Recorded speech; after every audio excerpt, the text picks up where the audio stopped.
Hi hello నమస్తే, నేను మీ Eshwari. Welcome to Eshu cooking and blogs. ఈరోజు మన స్పెషల్ రైస్ కరివేపాకు రైస్ అండి. మనకి కొంచెం జలుబు చేసినప్పుడు, నాకు ఆల్రెడీ జలుబు ఉందండి, సో అందుకే అది ప్రిఫర్ చేశాను. ఇలాంటప్పుడు కనుక మనము, అది కాక రైనీ సీజన్ కదా, ఇలాంటప్పుడు మాత్రం ఈ రైస్ కనుక ప్రిఫర్ చేశారంటే మీకు డెఫినెట్గా మీ పిల్లలకి మీరు ఎంతో ఆరోగ్యంగా ఉంటారండి. మరి అది ఎలా తయారు చేసుకుందామో చూసేద్దామా.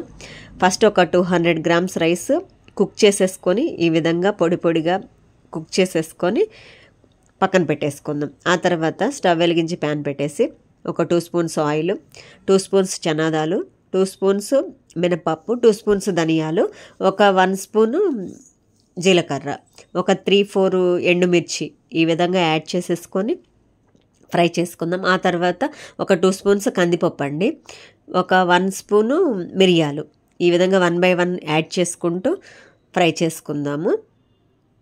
గోల్డెన్ బ్రౌన్ కలర్ వచ్చేంత వరకు ఫ్రై చేసుకొని, ఆ తర్వాత లిటిల్ కొంచెం అంటే కొంచెం టామరిన్ చింతపండు యాడ్ చేసేసుకొని, ఈ విధంగా వీడియోలో చూపిస్తున్న విధంగా ఫ్రై అయిన తర్వాత ఇప్పుడు మనం ఒక కప్పు ఫ్రెష్ కరివేపాకు యాడ్ చేసేసుకొని దాన్ని కూడా మనము ఫ్రై చేసేసుకుందాము. ఈ విధంగా మొత్తం బాగా ఫ్రై అవ్వాలండి. అది ఆకు కూడా ఫ్రై అయిన తర్వాత చల్లారనిచ్చి మనము మిక్సీ జార్లోకి మొత్తం స్పైసెస్ మొత్తం యాడ్ చేసేసుకొని మనం మూత పెట్టేసి ఒక్కసారి ఒక 2-3 minutes పట్టండి, ఎక్కువ అవసరం లేదు, జస్ట్ ఒక 2-3 times తిప్పండి అంతే.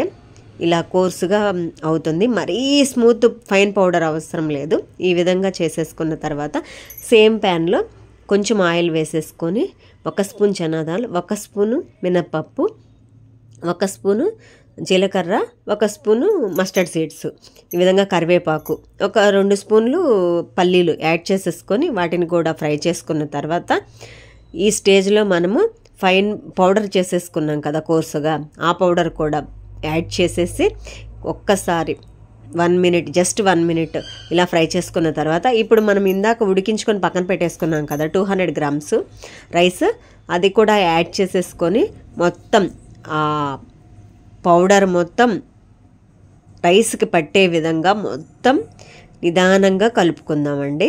రైస్కి పట్టిందంటే ఆ టేస్ట్ ఎంత బాగుంటుందంటే మనకి ఈవెన్ కొంచెం జలుబు దగ్గు అలా ఉన్నా సరే అట్లాంటివన్నీ కూడా క్లియర్ అయిపోతుందండి. ఆ విధంగా ఉంటుంది. ఇప్పుడు మనం కొంచెం సాల్ట్ యాడ్ చేసుకొని సరిపడా ఒక్కసారి కలిపేసుకొని టర్న్ ఆఫ్ చేసేసుకుందాం. ఒక్కసారి జస్ట్ వన్స్ కలిపేసుకొని ఈ విధంగా మిక్స్ చేసేసుకొని టర్న్ ఆఫ్ చేసేసుకుందాం. ఇప్పుడు మన కరివేపాకు రైస్ రెడీ అండి. ఈ స్టేజ్లో కొంచెం వేసుకొని మీరు వేరే ప్లేట్లోకి ట్రాన్స్ఫర్ చేసేసుకోండి. మన రైస్ రెడీ అండి. నా రెసిపీస్ కనుక మీకు నచ్చినట్లయితే లైక్ చేయండి, షేర్ చేయండి, సబ్స్క్రైబ్